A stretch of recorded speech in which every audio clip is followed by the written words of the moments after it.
Merhaba, ne kadar tuttu? 399 TL 50 kuruş. Temassız olacak.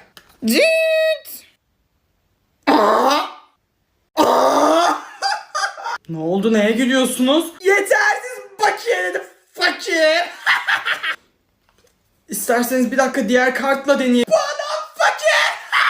Bir kartım daha var. Test deneme fakir. Fakir değilim, vallahi değilim. Fuck you fakir. Gidiyorum ben. Hadi tamam, gel ağlama, bir daha deneyelim. Tamam. Yetersiz.